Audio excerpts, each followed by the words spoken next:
A história começa em uma vila chamada Kadsu, localizada no reino de Bartil. Era uma vila comum, cercada por montanhas em todas as direções, sem nada de especial para se destacar. Lá, vemos um jovem deitado na grama. Seu nome era Zeuris, e ele acaba sendo despertado ao ouvir um barulho. Esse barulho foi causado por uma esfera de magia que vinha em sua direção. Quem havia lançado aquela esfera mágica em sua direção era Rise, sua amiga de infância. Chamando por seu nome, ela o repreende, pedindo que ele pare de negligenciar suas tarefas. Zeuris, ainda incomodado, pede que ela não faça mais isso, alertando que um dia ela poderia acabar machucando seriamente alguém. Ao fundo, uma voz surge, dizendo que ele não morreria tão facilmente por causa daquilo. Lançando uma faca na direção de Zeuris, que, tomado pelo susto, consegue desviar por reflexo. Quem havia lançado a faca na direção de Zeuris era Fan, sua outra amiga de infância. Com um sorriso travesso, ela pergunta se a magia de Rise tinha finalmente conseguido acabar com o sono dele. Ainda assustados, Euris responde que, depois de tudo aquilo, agora está completamente acordado. Tentando mudar de assunto, ele pergunta o motivo de as duas estarem ali. Rise explica que estavam ali porque ele havia prometido ajudá-las no treinamento de espada mágica. Zeuris, suspirando, comenta que estava pensando em continuar dormindo se elas não tivessem aparecido para lembrá-lo. Fan, sem paciência para desculpas, aponta sua faca na direção dele. Assustados, Euris levanta as mãos em rendição e diz que entendeu o recado, garantindo que iria treiná-las. Depois do treinamento, Fan, muito cansada, agradeceu ao nosso protagonista. Ele, distraído, pensava que, para uma menina da sua idade, Fan tinha um belo par de seios. Rise, percebendo o cansaço da amiga, perguntou a Fan se ela estava bem. Fan, segurando os próprios seios, respondeu que sim.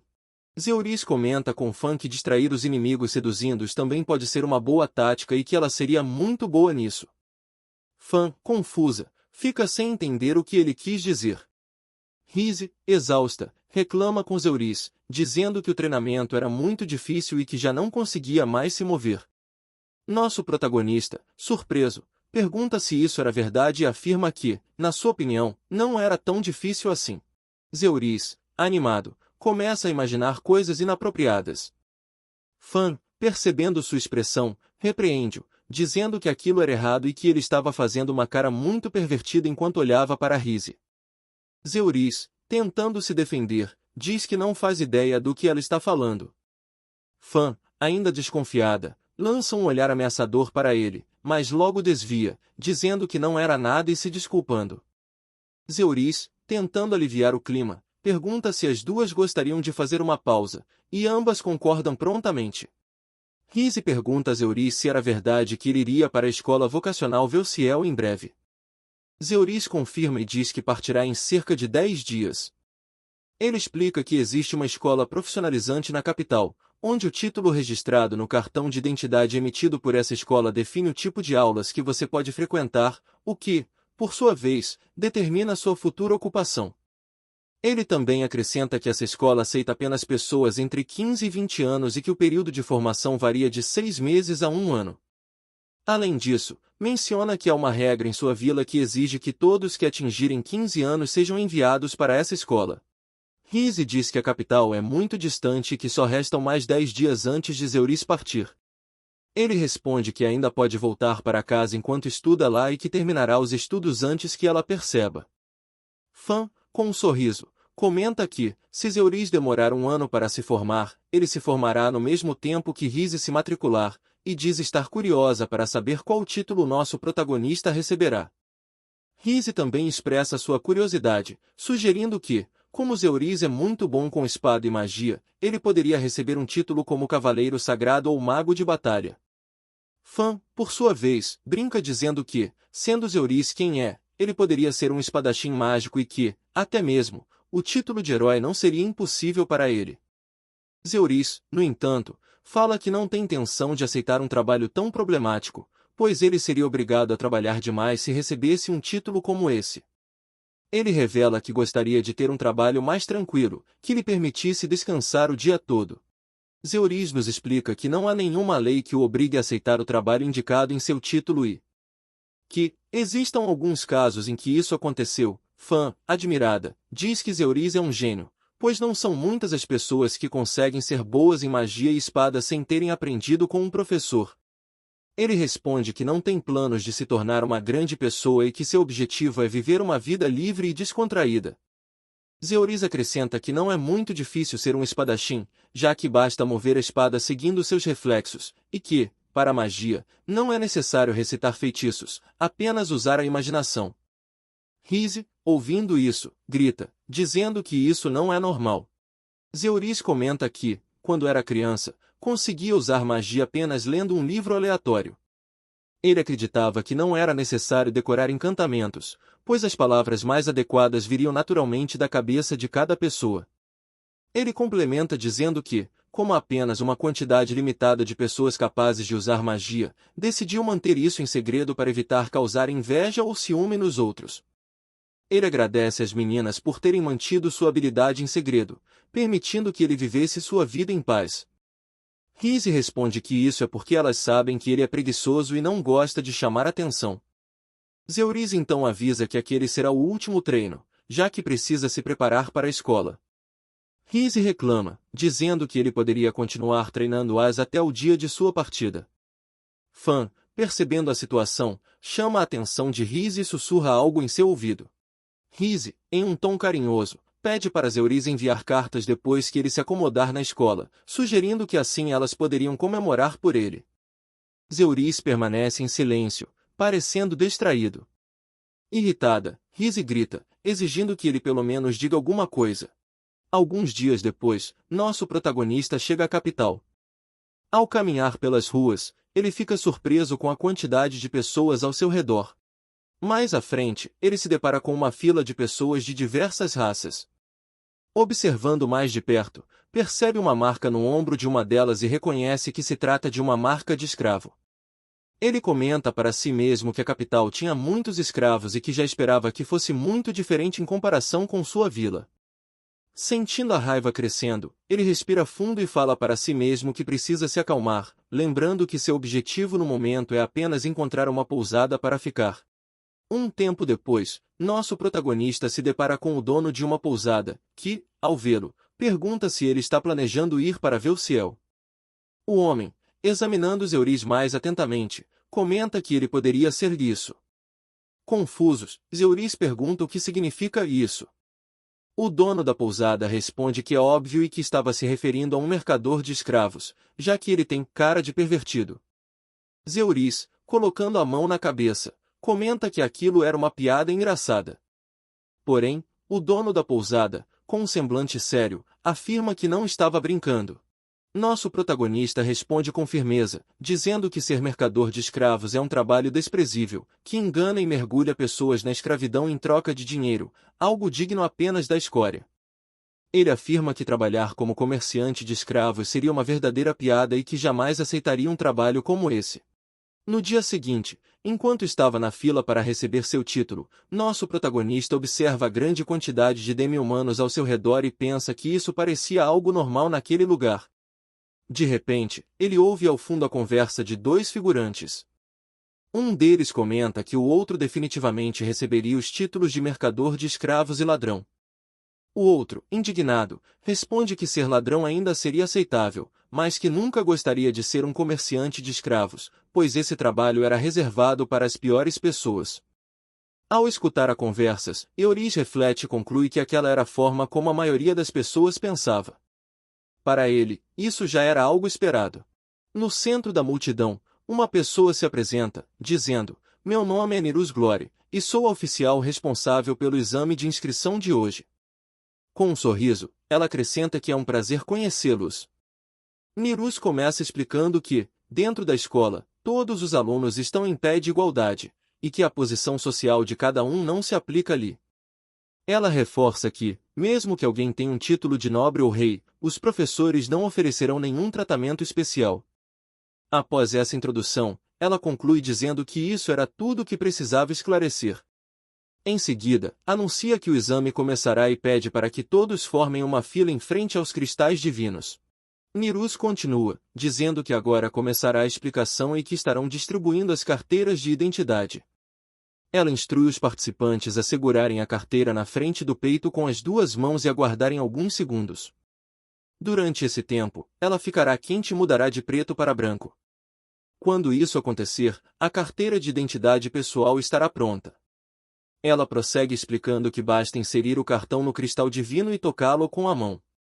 Quando o cristal começar a brilhar, o título aparecerá na mente da pessoa. Nirus também esclarece que podem surgir vários títulos para cada indivíduo, e que, após escolherem seu título principal, ele será registrado no cartão. Após concluir as explicações, Nirus pede para que todos permaneçam na fila, pois o exame começará imediatamente.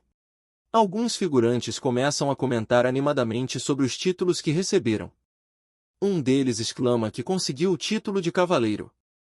Nosso protagonista ouve a conversa e se pergunta se cavaleiro seria realmente um título bom. No entanto, ele rapidamente conclui que, no seu caso, não gostaria de um trabalho tão cansativo.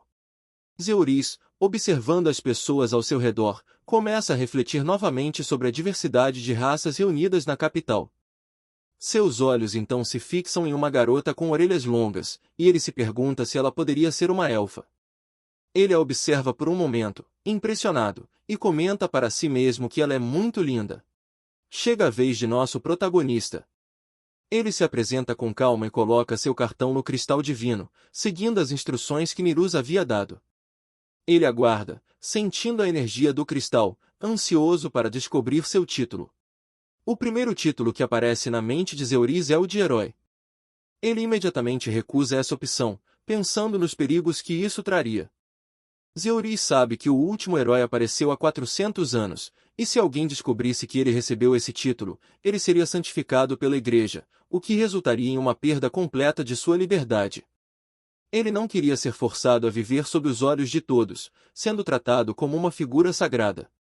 Sem hesitar, Zeuris decide ir para o próximo título, rejeitando o peso e as responsabilidades que viriam com ser considerado um herói. O próximo título que aparece para Zeuris é Imperador Demônio. Surpreso, ele se pergunta o porquê desse título ter surgido, já que deveria ser exclusivo para demônios. Percebendo que ele ainda se considera humano e não quer abrir mão de sua natureza, Zeuris recusa imediatamente o título, não querendo carregar o peso de algo tão sombrio. O próximo título que surge é Grande Sábio, mas Zeuris também o recusa, dizendo a si mesmo que não é bom o suficiente em magia para ser digno de um título tão grandioso. Desanimado, ele suspira e pede para o próximo título ser algo mais simples, e quem sabe, mais adequado para ele. O próximo título que aparece é Mercador de Escravos. Zeuris fica surpreso. Zeuris, chocado com a opção, recusa o título de mercador de escravos de imediato, dizendo que definitivamente não escolheria algo tão repulsivo. Ele reflete brevemente, pensando que, embora seja um trabalho raro, é universalmente desaprovado e não se alinha com seus princípios. Após rejeitar o título, ele pede impacientemente para ver a próxima opção. Zeuris, após recusar o título de mercador de escravos, fica surpreso ao perceber que nenhum outro título surge em sua mente. Ele começa a reclamar, dizendo que isso não pode estar certo. A frustração toma conta dele, pois todos os títulos que apareceram não o agradaram de forma alguma, e ele não consegue entender por que nada mais aparece. Enquanto ele está imerso nesse choque, alguém o chama, perguntando se ele já teria terminado, já que muitas pessoas ainda estão esperando. Zeuris, ainda atordoado, pergunta se isso era tudo. A pessoa, com um olhar tranquilo, explica que como o cristal divino parou de brilhar, isso significa que o processo de escolha de título terminou. A mulher, vendo a confusão de Zeuris, menciona que ele ainda poderia escolher o título de plebeu, e que não precisava se envergonhar disso, já que cerca de 10% dos alunos matriculados a cada ano escolhem esse título. Zeuris, pensativo, reflete que nem mesmo o título de plebeu apareceu para ele. Ele se pergunta se realmente teria que escolher um título, mas a dúvida logo é substituída por um pensamento sombrio. Independentemente do que ele escolhesse, sua vida provavelmente seria um inferno. Ele se questiona, então, o que está fazendo ali e se realmente há algum propósito em tudo aquilo. Enquanto Zeuris está imerso em seus pensamentos, ele escuta, ao lado, uma voz determinada. A elfa, que ele havia notado antes, fala em voz alta que vai escolher o título de mercador de escravos. Isso chama a atenção de Zeuris. Zeuris, ouvindo a decisão da elfa, começa a pensar que, se ele também pegasse o título de mercador de escravos, estaria ao lado dela, o que de certa forma o atrai. Ele se vê dividido, considerando a possibilidade de estar com a linda elfa, mas ao mesmo tempo, sente um desconforto profundo com o título em si. Ele reflete que não gostaria de escolher nenhum dos outros títulos que lhe foram oferecidos, e que, mesmo que isso colocasse ao lado dela, não sabia se valeria a pena comprometer seus próprios princípios. A dúvida o consome. Seguir o que ele realmente acredita ou aceitar uma oportunidade que, apesar de moralmente questionável, o colocaria em uma posição próxima de alguém que ele considera atraente. Depois de pensar longamente e se debater com suas próprias convicções, Zeuris, finalmente, toma uma decisão. Ele, relutante, diz que também escolherá o título de mercador de escravos. Após algum tempo, Zeuris acaba se encontrando na classe Leão Dourado, uma sala destinada a alunos com títulos raros e prestigiados, como herói, cavaleiro ou mago. Essa classe é composta principalmente por alunos de alta classe social, e, por isso, é vista como uma das mais elitistas. Para Zeuris, que agora é apenas um plebeu, essa situação se torna uma fonte de desconforto, pois ele logo se torna alvo de bullying. Duas garotas começam a implicar com ele, questionando o que um plebeu estaria fazendo ali e se ele não estava na sala errada. Uma delas diz, com desdém, que aquela classe era apenas para os escolhidos, deixando claro que, aos olhos delas, Zeuris não se encaixava ali. A menina de cabelo claro, com um sorriso sarcástico, começa a implicar com Zeuris, chamando atenção para o fato de ele ser um plebeu. Ela o acusa de ter escolhido o título de mercador de escravos apenas para ser tratado como alguém de classe superior, alguém com um título raro, e diz que ele abandonou seu orgulho para isso. A provocação é clara, e ela o encara com desdém, esperando que ele se justifique. Zeuris, por dentro, fica incomodado com as palavras dela, mas não responde de imediato. Ele pensa consigo mesmo que, na verdade, não escolheu esse título porque queria. A elfa, indignada com o tratamento que Zeuris está recebendo, se levanta e, com firmeza, diz para as garotas calarem a boca. Ela acrescenta que status social não significa nada ali, naquela escola, e que todos são alunos em pé de igualdade. A menina de cabelo claro diz que Zeuris não é apenas um plebeu, mas um mercador de escravos, e afirma que não tem como um mercador de escravos estar no mesmo nível de pessoas com títulos como nobres ou cavaleiros. A elfa, então, pergunta se elas acham que comerciante de escravos é um título inferior e que todo o resto está acima disso. A menina de cabelo claro confirma e pergunta se haveria algum problema com isso. A elfa, com calma, responde dizendo que, nesse caso, elas são da mesma classe alta, mostrando seu cartão. A garota de cabelo claro, ao ver o cartão da elfa, fica sem entender e pergunta, com certo desconforto, o motivo dela ter escolhido o título de comerciante de escravos, mesmo tendo outras alternativas como nobre, cavaleiro ou mago. Zeuris, observando o cartão da elfa e vendo os títulos dela, fica surpreso.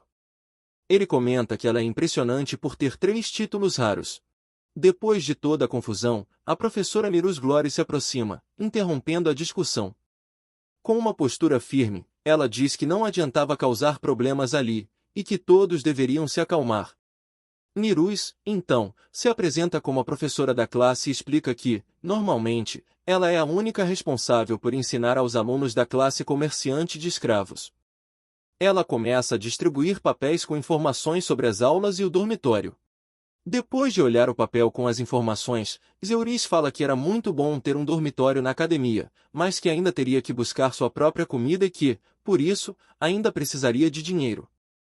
A professora também explica que o local de encontro e a hora estão escritos no papel. Ela fala que o dormitório fica no prédio branco, que dá para ver da janela, e que não era para deixar de fazer a inscrição se quisesse ficar lá. Nosso protagonista fica surpreso com o tamanho do dormitório e pergunta se ele não era muito grande. A professora responde que aquilo era tudo que ela tinha para falar e então diz que a classe estava dispensada.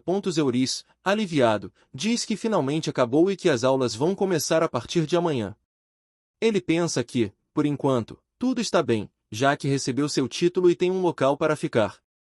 Porém, logo se lembra que precisa fazer uma carta para Rise e Fan, e fica preocupado com o que elas vão pensar ao saber que ele se tornou um mercador de escravos.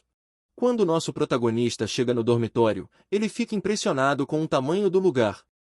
Chegando mais perto, ele vê a elfa de antes e se apresenta, agradecendo por tê-lo defendido antes. Ela também se apresenta, dizendo que seu nome é Palastis Murdi, e diz que não precisa agradecer, pois achava que não tinha feito muito por ele. Nosso protagonista, tentando ser educado, diz que é um prazer conhecê-la, mas acaba não conseguindo falar o nome dela direito. Palastis sorri e diz que ele pode chamá-la de Pati, já que todo mundo a chama assim. Zeuris, então, pergunta o motivo de ela estar ali e se ela pretende ficar no dormitório também. Pati confirma e, com uma expressão curiosa, pergunta se estaria tudo bem eles entrarem juntos no dormitório. Entrando no dormitório, eles encontram a recepcionista, que diz que já havia decidido os quartos e pede para que não reclamem. Entregando as chaves, ela informa que o quarto de Zeuris é o 703 e o da Palastis é o 704.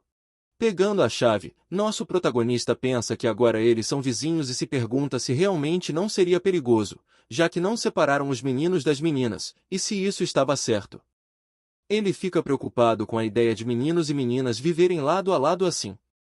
A recepcionista, vendo a expressão no rosto de Zeuris, pergunta se algo está errado, pois ele não parece muito feliz com a situação. A recepcionista também fala que, como Palastis é uma garota, Euris teria que ajudar ela caso algo acontecesse. Zeuris confirma, mas, pensando consigo mesmo, ele reflete que poderia ser ele quem faria algo com ela. Depois, rapidamente, ele descarta esse pensamento. Palastis fica envergonhada após o comentário da recepcionista. Zeuris, então, olhando para ela, diz que está sob os cuidados dela. Ela, ainda envergonhada, diz que também estará sob os cuidados dele. Zeuris, um pouco surpreso com a resposta, pergunta se realmente estaria tudo bem para ele ficar ali ao lado dela, mostrando uma leve preocupação com a situação. Entrando no quarto, Euris observa que o ambiente é bastante espaçoso e pensa que não vai se sentir apertado ali. No entanto, algo ainda o incomodava. Ele então coloca o ouvido na parede que liga ao quarto de Palastis e reclama, dizendo que não consegue escutar nada, elogiando o isolamento perfeito do lugar. Ele reflete, então, que agora que já tem um local para ficar, o próximo problema será o dinheiro. Zeuris diz para si mesmo que gostaria de arrumar um emprego que rendesse muito dinheiro rapidamente. Sem muitas opções, ele conclui que não tem outra escolha a não ser ir para aquele lugar. Chegando à guilda dos aventureiros, Zeuris se aproxima da recepcionista. Ela, olhando para ele, pergunta como poderia ser útil. Nosso protagonista, Euris, diz à recepcionista que está ali para se registrar. Ela começa a explicar o funcionamento do sistema de classificação, informando que as classificações começam em F e vão até S. Ela detalha que, a partir da classificação C, ele também será chamado para emergências. Além disso, ela explica que é possível aceitar missões de até um nível acima ou abaixo do seu nível atual. Ela acrescenta que, para obter uma promoção, é necessário completar uma missão especial que funciona como um teste de promoção. Caso ele consiga completar uma missão que originalmente não poderia ser realizada, ele receberá apenas metade da recompensa, e isso não garantirá nenhuma promoção. Depois de ouvir a explicação, Euris pensa que isso, de certa forma, é melhor para ele, já que não pretende ser promovido por engano e não deseja ser chamado para emergências. Por fim, a recepcionista pede a carteira de identidade e um pouco de sangue para concluir o registro de Zeuris. Zeuris fala que seu título não tem nada a ver com ser um aventureiro. A recepcionista diz que isso não o afeta, mas que ainda precisaria da carteira de identidade, pois não podem aceitar criminosos ou crianças. Após olhar novamente, ela diz que, se ele quiser, pode ocultar seu título. Zeuris responde que gostaria de ocultá-lo e agradece. A recepcionista então comenta que tem feito esse trabalho há muito tempo, mas é a primeira vez que encontra um mercador de escravos. Ela explica que, quando tinha 10 anos, sua família era muito pobre e sua irmãzinha foi vendida para um mercador de escravos. A recepcionista continua, dizendo que sua irmã tinha apenas 5 anos e não merecia o destino horrível que foi imposto a ela. Ela expressa sua raiva e, sem perceber, acaba furando o dedo de Zeuris com muita força. Ele a chama a atenção, e ela rapidamente se desculpa, dizendo que sentia muito e que foi sem querer, que usou mais força do que imaginava. Uma garota, olhando para o nosso protagonista, pergunta se ele é um novo aventureiro e diz que, se for o caso, ela pode ensinar o básico sobre ser um aventureiro. Zeuris, olhando para ela, pensa que ela obviamente parece suspeita. A garota, percebendo o que ele estava pensando, fala que sabe o que ele acabou de pensar, e que isso não poderia ser evitado, já que ela realmente parece suspeita e já estava acostumada com isso.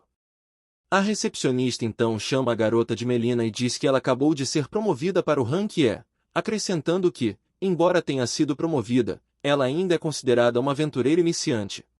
Melina chama a recepcionista de Helena e diz que estaria tudo bem ajudar um novo aventureiro que acabou de se registrar naquele dia. Helena, com uma expressão séria, responde que, embora Melina pudesse ser útil para um novo aventureiro, isso não mudaria muito e que ela deveria saber disso. Helena então pergunta o que Zeuris acha, e ele responde que recusaria a proposta de Melina. Melina, com lágrimas nos olhos, diz que isso seria de graça e que ele não teria nada a temer. Helena, então, intervém e diz que não recomenda que novos aventureiros se movam sozinhos, e que Zeuris poderia confiar em Melina. Nosso protagonista, ainda pensativo, não sabe o que responder. Melina diz que pode fazer isso e que só precisaria pedir à guilda para criar uma missão para que ela se torne sua tutora. Com um sorriso no rosto, ela mostra um papel de missão e diz que estarão trabalhando juntos. Zeuris, confuso, diz que não ouviu nada sobre isso e pede para ela esperar. Helena explica que, como é uma missão da guilda, ele não pode recusar. Melina, alegre, diz para ele não se preocupar e que dará todo o apoio. Mas, como já estava tarde, eles se encontrariam novamente no dia seguinte. No outro dia, Euris encontra-se com Palastis, mas ainda está pensando sobre o que aconteceu no dia anterior. Ele percebe que a situação se tornou bastante problemática. No local onde estavam, a professora Mirus chega, ainda com sono, e os cumprimenta. Palastis a cumprimenta de volta, e Mirus, com um sorriso, diz que é bom ver que os dois estão bem. Então, Palastis pergunta sobre o que eles farão na aula de hoje. Mirus responde dizendo que, quando se trata de mercadores de escravos, a maioria das aulas é focada em ética. Ela também menciona que, como não havia tempo suficiente para uma aula normal, decidiu optar por aulas práticas. Em resumo, ela quer que aprendam o que significa ser um mercador de escravos por meio da experiência na vida real. Ela então revela que, naquele dia, eles iriam para um leilão de escravos. Ela explica que um leilão de escravos é um lugar onde escravos de diversas partes do mundo são reunidos para serem leiloados, e que o local é mantido em segredo para evitar que plebeus descubram onde fica. Zeuris, surpreso e desconfortável, reclama, dizendo que tudo isso foi muito repentino. Mirus, mantendo a calma, responde que já havia dito que o foco seria a experiência prática. Ela também menciona que, se tivessem dinheiro para gastar, poderiam comprar um escravo, mas ressalta a importância de garantir que o local do leilão não vaze para o público em geral. Mirus avisa que se alguém vazar o local do leilão de escravos, seriam procurados por todo o país, e suas vidas estariam arruinadas. Ela muda de assunto rapidamente, dizendo para irem logo para o leilão. Zeuris, ainda atordoado com a rapidez das mudanças, observa, assustado, que ela muda de marcha muito rápido.